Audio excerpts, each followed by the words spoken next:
So this is Lyndon Snodgrass referring to desert racing. I think with it being a longer race, you need to be fit and stay focused during the faster sections. I've done a few 3-hour cross-country events this year, so I've had a bit of a base. Cycling and gym work are parts of my preparation. Also, you need to make sure you don't make any mistakes because if you fall, you're in trouble, which is definitely the case for desert racing and events like Fink and Hattah. For those of you that are new to the channel, my name is Andrew Hammer. I struggled with riding and racing fitness for about 14 seasons of riding and racing, and I don't want you to be one of those riders. My thoughts on this are 3 takeaways from what Lyndon has said here, because as usual, it's quite vague information. It doesn't give you specific things to work on. So the first thing that he mentions is that he does gym work and cycling. And so from that, obviously going to the gym, there's a million different exercises you could do, and there's a few different types of cycling you can do. So how does this what's some actionable stuff you can actually implement?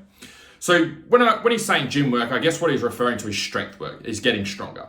So for him, he knows he's got a bike that weighs, let's say for an enduro race, maybe a bit over 100 kilos, okay? Let's say 110 kilos. And he's got his body weight on top of that. So if he's weighing 80 kilos and the bike's 110 kilos, that's a total of 190 kilos. So he needs to be able to wrestle around 190 kilos for a 3-hour ride or a 3-hour race. So the stronger he can get himself, the lighter the bike will feel. And the lighter he can get the bike to feel, the less energy he'll use when he's throwing it around over those 3 hours. And so if he's using less energy, he can ride harder and faster for longer periods of time. And also he can maneuver the bike around to where he wants it to go, rather than what happens for a lot of riders is where they transition to being more of a passenger on the bike. The other component he refers to is the cardio side with the cycling. So there's 2 types of cardio you want to work on. You want to work on longer distance cardio and shorter distance cardio. So a 3-hour enduro might seem like a longer distance cardio event, but it's actually not. It's actually a series of smaller cardio events that make up the 3 hours. So if you look at a desert race, so let's say for Hattah, for example, although it's a very, very tough race for 4 hours and it gets very rough, there's parts of the track that are more physically demanding than other parts of the track. There's still parts of the track where you can sit down a little bit or you get a bit of a rest, and there's other parts of the track that are really, really whooped out where you're up on the peaks. So the intensity is always going up, down, up, down, up, down as you're going through the race. So how do you train both of those? So on a cycling bike, if you want to do what Lyndon does and do a bit of cycling, you enjoy that, you can do longer distance cardio, so go and cycle for an hour. Or the other thing that you can do is go and ride your motorbike for long periods of time. So when you go and ride on the weekend, instead of riding for 10 minutes, go and ride for an hour, 2 hours, 3 hours. To work that shorter energy system, you can do it a couple of ways. You could do some sprints, or you could go to like a motocross track and do some sprints at a motocross track, if that's something you've got access to. Otherwise, if you want to train it in the gym, you can do interval work. So you can jump on a rowing machine, 30 seconds on, 30 seconds off for 12 rounds, and that's your high intensity, short energy system training for the session. Second thing is, he said, make no mistakes. Very important with desert racing, obviously, and with any type of racing, but more so with desert racing because of the speed. Because generally, if you come off with desert racing, you're going to be hurt. If you come off with, say, motocross or extreme enduro, it's generally not as bad. But coming off with desert racing, when you're going 110, 20, 30, 40 kilometers an hour, you're going to have a big issue. So obviously, keeping yourself on the bike is important. The reason you would come off the bike, so he refers here, says, make sure you don't make any mistakes because if you fall, you're in trouble. So the thing that usually causes mistakes is not riding, it's fatigue. The fatigue affects the riding.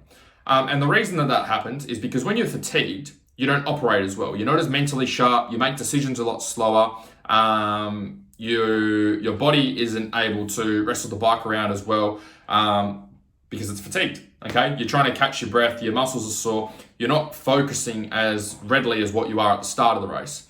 And so that's when you'll see a lot of accidents happen as well, is towards the end of races. Okay, so people are getting more fatigued and they're still trying to push. That's when they start to get hurt. So yes, you need to work on your skills, and that's important. You can't not work on your skills because then you put yourself at risk of not being able to ride properly and not having the skills for operating at those types of speeds. So yes, you need to be riding at those high speeds and getting comfortable. So for Fink, you can go do pre-running, or if you've got an area you can ride at faster speeds, do that. Otherwise, you need to work on your fitness. You need to make sure that you're fit, make sure that you're strong, make sure your cardio is good, because that's going to mean you're more mentally sharp, you can recover better, you make less mistakes, make better decisions out on the track, and your reaction time's also a lot quicker. So if you do make a mistake, you can recover from that a lot quicker in comparison to being fatigued. If you want a demonstration of this, try and walk in a straight line, okay? Like the usual like police officer, are you drunk test, right? Walk in a straight line with your feet like that. Go and do intervals on the rower for 20 minutes and then try and do that test again. And you'll see that it's a lot harder to just put your feet in front of each other, let alone be able to ride a motorbike. Third thing is cycling and gym are a part of my prep. So it says part of my prep. It's not his whole prep. So I guess the learning here is that as much as you do gym work and do the right stuff, and you might watch my content, which I appreciate, you still need to be getting on the bike. You can't do 12 months of just training in the gym and trying to get fit and then get back on the bike and expect to be better. You need to be getting on the bike. But at the same time, there is a little bit of a line there, okay? You can get fitter and improve your strength on the bike without having to ride 5 times a week like a professional rider.